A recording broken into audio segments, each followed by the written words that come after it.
Evet, ikinci bölümümüz. Burada Aston Martin oynamıştık. Burada da Land Rover ikinci aracımız.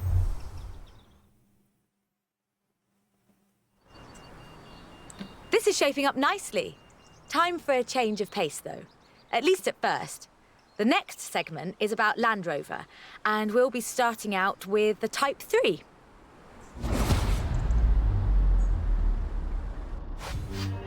Evet, British Racing Green'in ikinci bölümüne hoş geldiniz. Bu sefer aracımız Land Rover.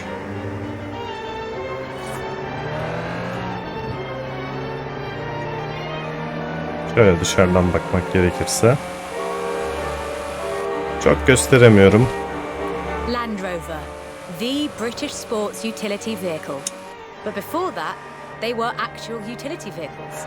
Solid, tough trucks, unstoppable over almost any terrain.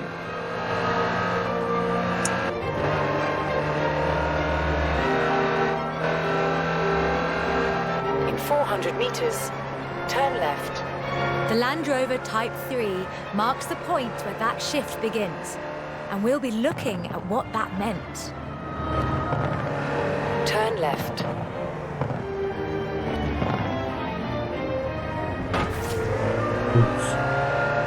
Direği de götürdük.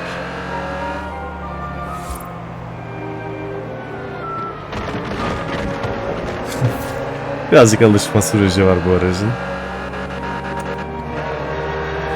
Vitesler de yani affedersin 6'ya alıyorsun. 100'de gidiyorsun. Çok enteresan. Demek eski dönemlerde viteslerin önemi büyükmüş hız için. They've been generators, tractors and ambulances. They've brought peace and carried medicines to disaster zones. They've even been buses.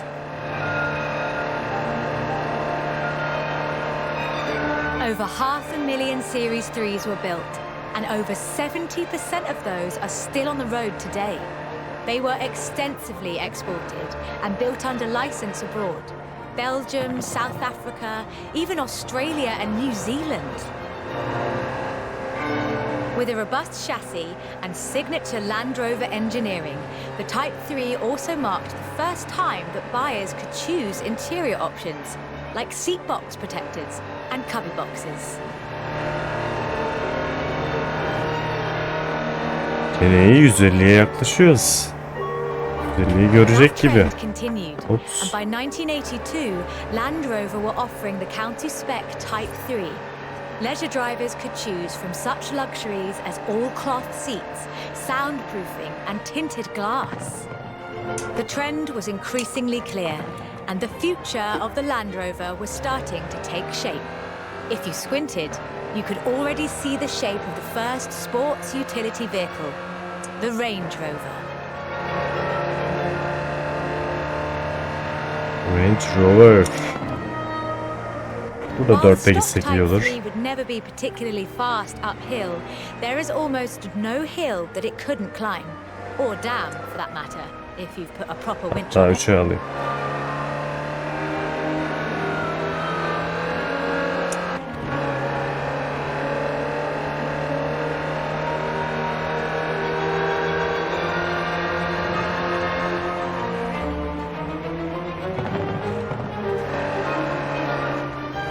In 1978, a Series 3 was custom built for Her Majesty Queen Elizabeth II. It only had 1,892 miles on the clock when it was auctioned into private hands.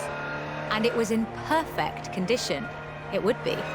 After all, she trained as a mechanic in the 1940s and will likely remain the only royal able to strip and rebuild an engine.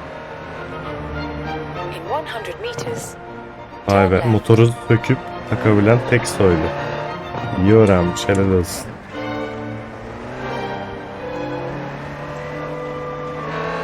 in 200 meters, you will Kolay arrive değil. at your destination. Burada kapıyı birazcık kıracağız galiba. Along with the Range Rover, others would follow. Discovery, Defender, and the Freelander.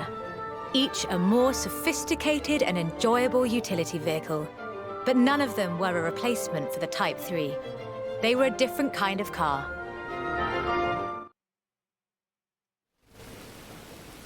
The Type 3 was arguably the first sports utility vehicle, an evolution of the design that would lead ultimately to this. The Bowler Nemesis, an off-road racing vehicle that turned into a production SUV, the Nemesis EXR. Oh, neyden It nereye sports a dönüşmüş? turbocharged 5-litre Land Rover Jaguar engine, Yetenek puanı mı? crammed into a Yapma carbon ya. fiber chassis with Bu zor. integral roll cage. It even has the grille, headlights and rear lights from a Range Rover.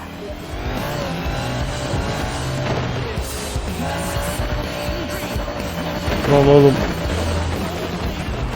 Neyse burayı sayıyoruz. It sports a turbocharged 5-litre Land Rover Jaguar engine, crammed into a carbon fiber chassis with integral roll cage. It even has the grille, headlights and rear lights from a Range Rover. Evet, bu kısmı yapmayacağım. Birazcık şöyle turlayabiliriz ama en azından aracı göstermek için. Bu yıkma, geçme şeyleri çok videoluk şeyler değil görüşümce. O yüzden şöyle biraz turlayalım ve bitirelim.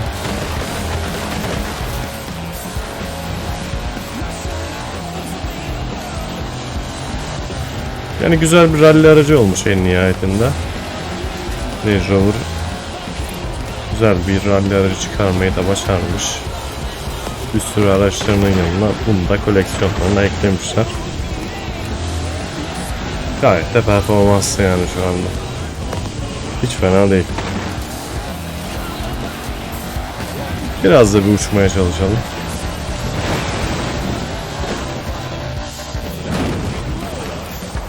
Gayet iyi. Buradan bir deneme yapayım.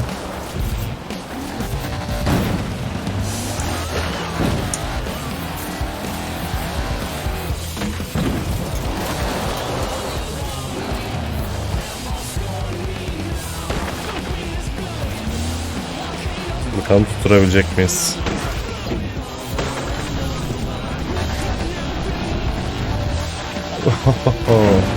Ya yemedi. Neyse.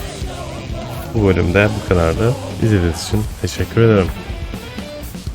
If you want to see what the Type 3 would be like if it ever stopped doing important things, this is it. And it's beautiful.